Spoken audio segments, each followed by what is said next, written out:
जिसको अपनी शक्ति पर इतना घमंड है, वो ऐसे घमंड नहीं कर रहा है, क्योंकि वो शक्ति स्वयं रावण की भी नहीं है। रावण ने भी वो शक्ति कहां से प्राप्त की थी? शिव से प्राप्त की थी, शिव भक्त था।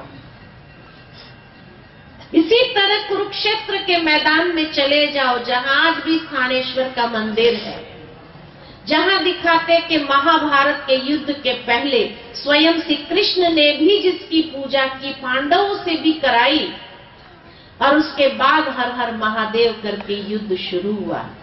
अगर श्री कृष्ण भगवान थे तो उन्होंने अपनी पूजा क्यों नहीं कराई? शिव की पूजा क्यों कराई? क्यों किया?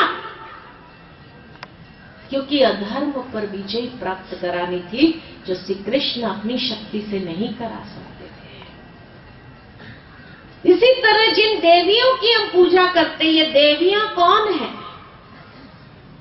जिन देवियों के लिए हम कहते हैं असुर संहारनी शिव शक्तियां, ये शिव की उत्पन्न की हुई शक्तियां हैं, जिन्होंने असुरों का संहार किया। तो जो देवों का भी देव है, देवियों का भी देव है, उसको कहते हैं महादेव। लेकिन यहां हिंदू धर्म में गलती कर देते हैं, जो शिव और शंकर दोनों को एक ही समझ लेते हैं। अरे जहां दोनों का नाम भी अलग है, शिव और शंकर,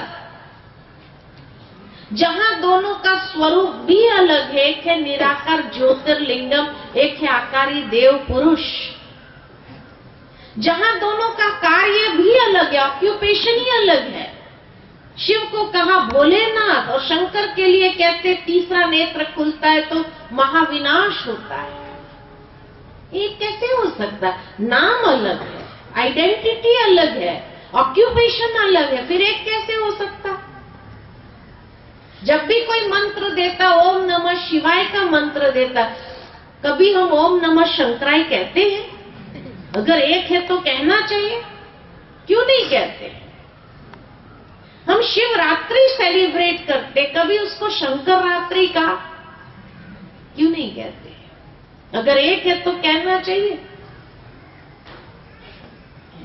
आज भी दिखाते, हमेशा शंकर को मेडिटेटिव पोज में दिखाते, मेडिटेशन कर रहा है। किसका मेडिटेशन, किसका ध्यान कर रहा है?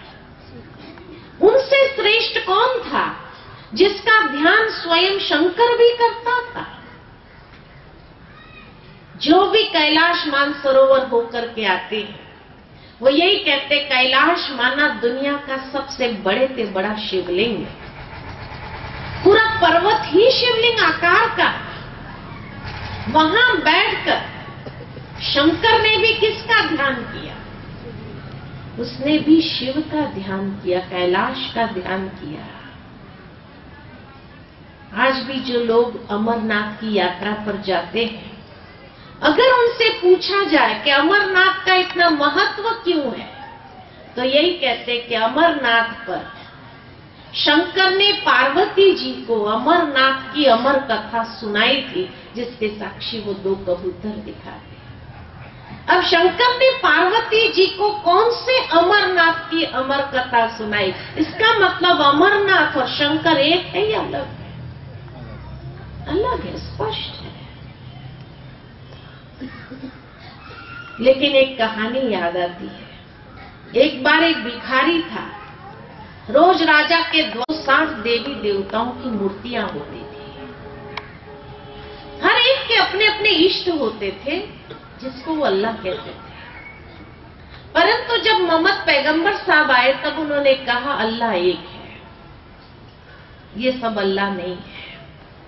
काफी लड़ाई झगड़ा हुआ कि आप क्या कहना चाहते, ये हमारे इष्ट अल्लाह नहीं है। उसने कहा अल्लाह एक है। खूब लड़ाई झगड़ा हुआ, मोहम्मद पैगंबर साहब को मदीना भेज दिया गया, लेकिन फिर भी ये विचारधारा चलती रही अल्लाह एक है। धीरे धीरे मेरा हज कबूल हो, तब उनका हज कबूल होता है।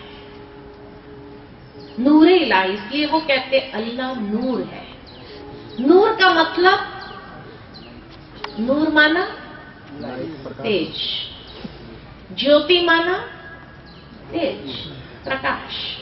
नूर माना भी प्रकाश, ज्योति माना भी प्रकाश। बात एक ही है या अलग है? एक ही है।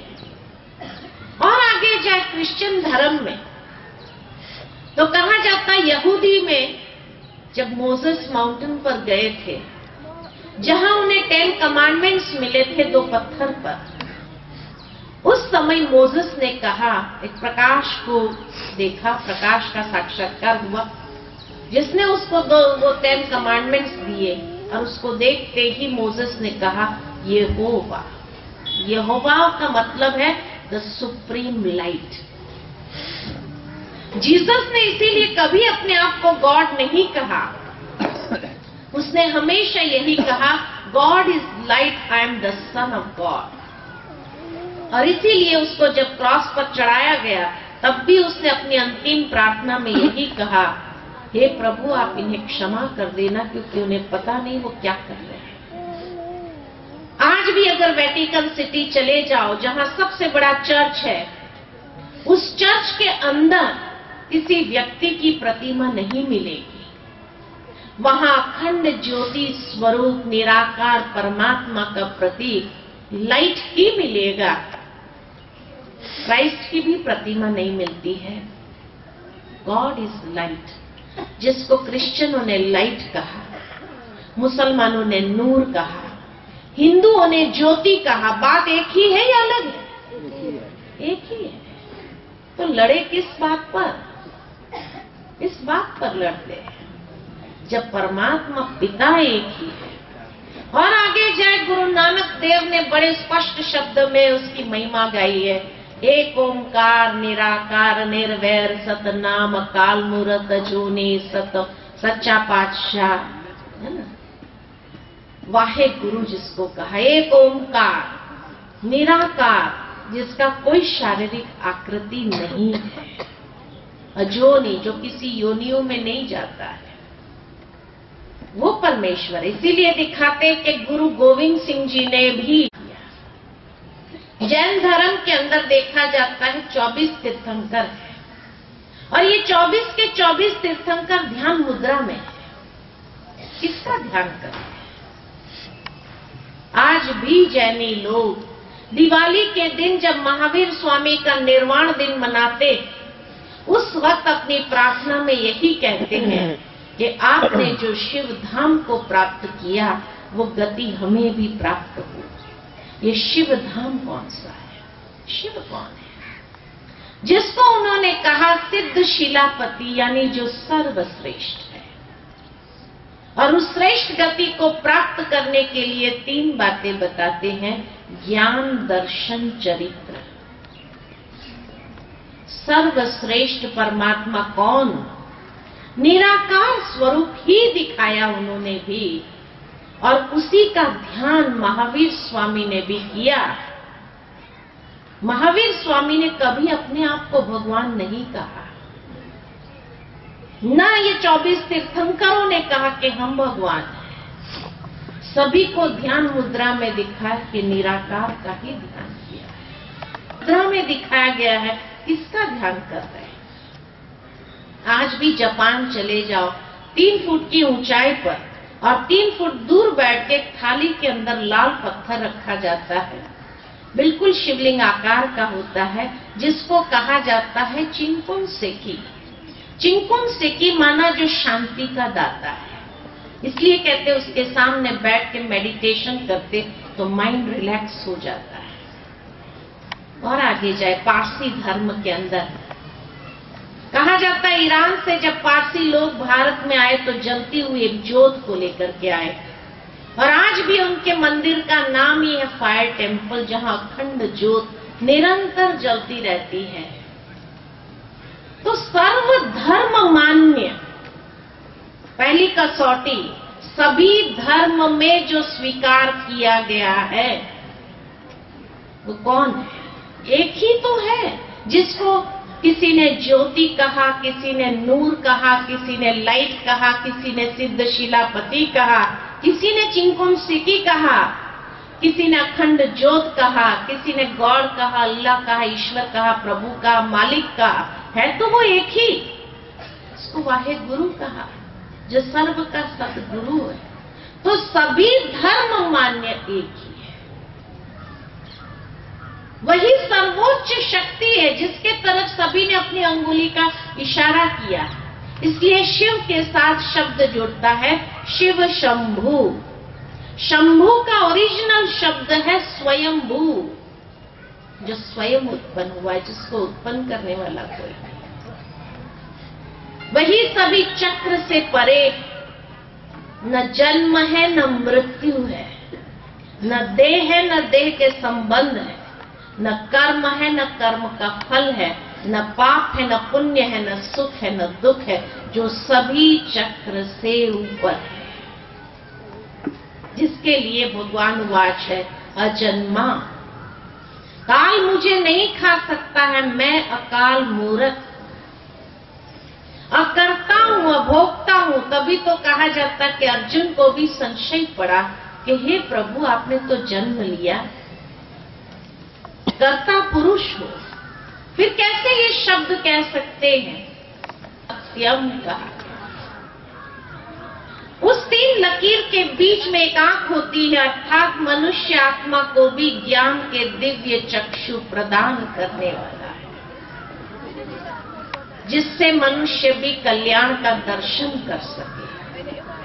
और उसकी पूजा में 3 पत्र का बेल पत्र चढ़ता है, जो एक डंडी से जुड़ा होना चाहिए, अलग अलग पत्ते नहीं होने चाहिए। अर्थात GOD, God generator operator destroyer. इसीलिए उसको कहते God father, the father of generator operator destroyer, Trimurti. इसीलिए ये त्रिमूर्ति का गायन भी सभी धर्म में किया जाता है। हिंदू धर्म में ब्रह्मा विष्णु महेश कहा, मुसलमान धर्म में उसको कहा जिब्राइल, मिकाइल और इसराफिल, और क्रिश्चियन धर्म में उसको कहा द 3 होली एंजल्स। 3 देवताओं का भी गायन है, और इसीलिए 3 देवताओं को भी जन्म नहीं दिखाया, माता पिता नहीं है, क्योंकि ये उत्पत्ति है। लेकिन यहाँ हिंदू धर्म वालों को एक प्रश्न जरूर मन के अंदर आता है, शास्त्र लिए हुए कमल आसन पर, तो वो ब्रह्मा कौन है और ये ब्रह्मा कौन है? दुनिया के अंदर सहस्त्र भुजा किसी को होती नहीं, ये प्रतीकात्मक सर्वशक्तिमान है। इसलिए विज्ञान में सबसे सूक्ष्म अणु होता है, और गीता में कहा मैं सूक्ष्म से सूक्ष्म, अणु से भी सूक्ष्म, अशरीरी, मुझे अपना कोई शरीर नहीं। ये गीता के महावाक्य। तो परमात्मा रूप में बिंदु, पर गुणों में अनंत है। तो ये था परमात्मा का संपूर्ण परिचय। जैसे किसी व्यक्ति का परिचय लेते तो 5 बातें पूछते, व्हाट इज योर नेम, फिर आजकल हर जगह फोटो चाहिए, वही है या दूसरा है आइडेंटिटी के लिए, तीसरा क्वालिफिकेशन, चौथा एड्रेस, और 5वां प्रेजेंट ऑक्यूपेशन। ये 5 बातों में पूरा परिचय आ जाता है। आज परमात्मा का भी संपूर्ण परिचय हमने देखा, जिसका नाम है गॉड, अल्लाह, ईश्वर, प्रभु, मालिक, वाहिगुरु, सिद्ध, शिलापति, चिंकुंशे की, जो भी कहो। उसका स्वरूप है अति सूक्ष्म दिव्य ज्योति बिंदु स्वरूप, नूर, प्रकाश, तेजोमय या अखंड ज्योति, निराकार स्वरूप। उसके क्वालिफिकेशन 5 बातें, सर्वधर्म मान्य, सर्वोच्च, सर्वोपरि, सर्व गुणों में अनंत, सर्वशक्तिमान, सर्वज्ञ। और उसका एड्रेस है पार ब्रह्म में रहने वाला ईश्वर, परम धाम का निवासी है, मोक्ष धाम का निवासी है, अखंड ज्योति का जो देश है उस धाम के निवासी है। और उसका प्रेजेंट ऑक्यूपेशन क्या है? यदा यदा ही धर्म, अधर्म का नाश और सब धर्म की स्थापना कराना खुद नहीं करता है, कराना, ब्रह्मा द्वारा सर्जना, विष्णु द्वारा पालना और शंकर द्वारा महाविनाश, करण करावनहार परमात्मा। तो ये है परमात्मा का संपूर्ण परिचय। अब तो अगर आपका घर में बच्चा या पोता आपसे पूछे कि हिंदू धर्म में इतने भगवान क्यों है या इन सब का हेड कौन है, तो बता सकते? नहीं बता सकते। हा? अब तो वाया जाने का बात ही नहीं है, डायरेक्ट कनेक्शन भी कर सकते हैं, है ना, परमात्मा के साथ डायरेक्ट लिंक जोड़ सकते हैं इस स्वरूप के साथ कि वो प्रवाह को महसूस कर रहा है। उस प्रवाह को आने दो। तो थोड़ी देर के लिए बैठेंगे। निवेदन मेरा यही रहेगा, बीच में से कोई भी उठेगा नहीं। जिसको उठना है पहले ही उठ जाए और बीच में आकर के बैठेगा भी नहीं तो आपके उठने से कितने लोगों को डिस्टरबेंस होता है। कम से कम और स्वयं को आत्मभाव में स्थित करके सब स्वस्थ होकर के बैठेंगे, पीठ सीधी हो एकदम।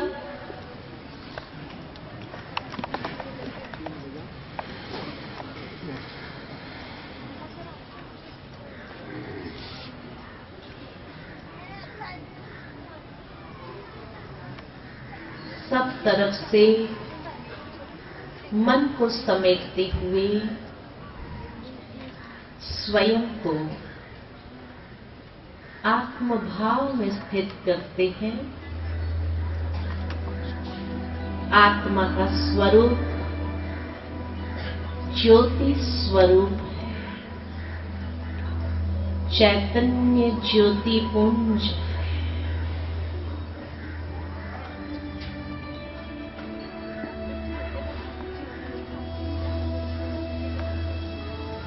थोड़ी क्षणों के लिए मन को अपने वास्तविक स्वरूप में स्थित करते हैं। ये शरीर एक मंदिर है।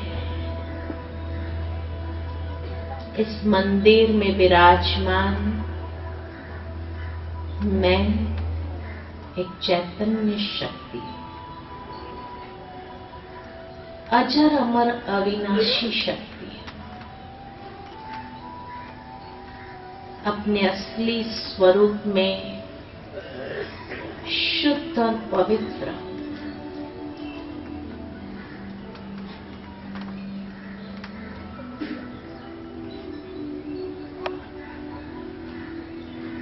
मेरा असली स्वधर्म शांति है।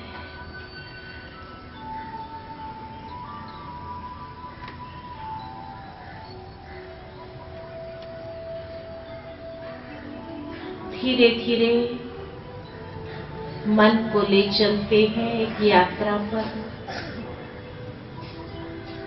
ईश्वर के सानिध्य में, और अंतर चक्षु से देखते हैं जैसे मैं आत्मा ज्योति पुंज हूं, वैसे मेरे पिता परमेश्वर की अनंत प्रकाशमान दिव्य तेजोमय ज्योति स्वरूप।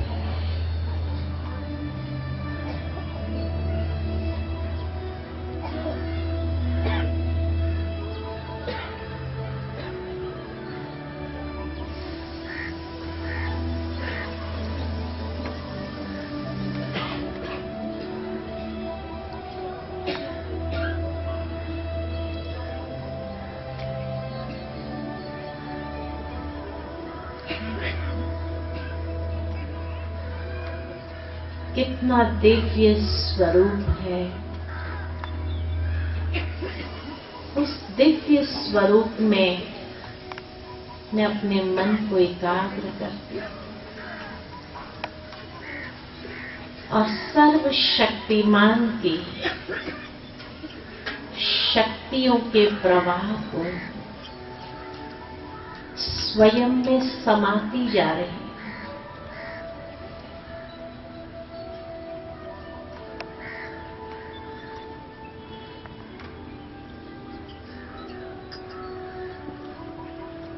कोई बंधन नहीं, कोई बोझ नहीं। मैं आत्मा स्वतंत्र, संपूर्ण मुक्त अवस्था में हूं।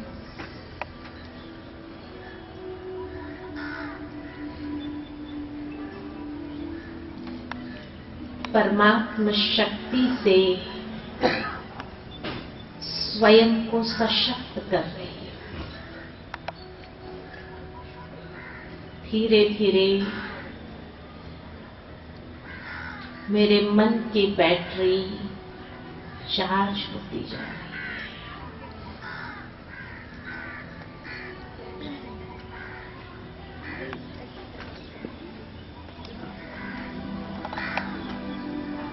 कितना सुंदर अनुभव है ये। परमात्मा प्यार की पात्र आत्मा,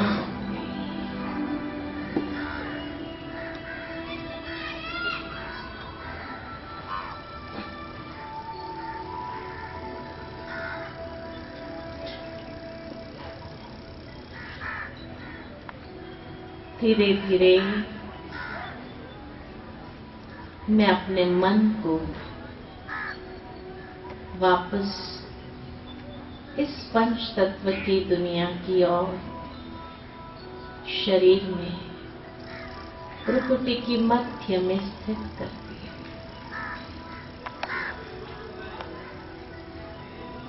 सर्व शक्तियों के प्रवाह को सर्व कर्मेंद्रिय में प्रवाहित करती है।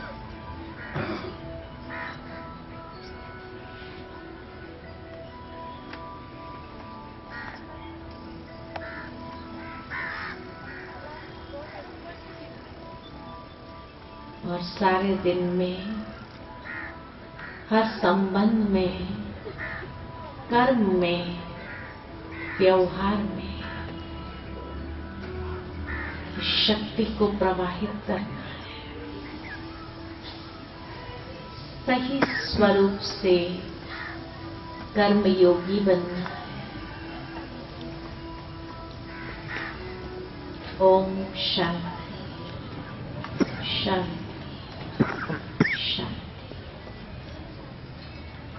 आज शाम को 3 बजे पुनः तनाव व्यवस्था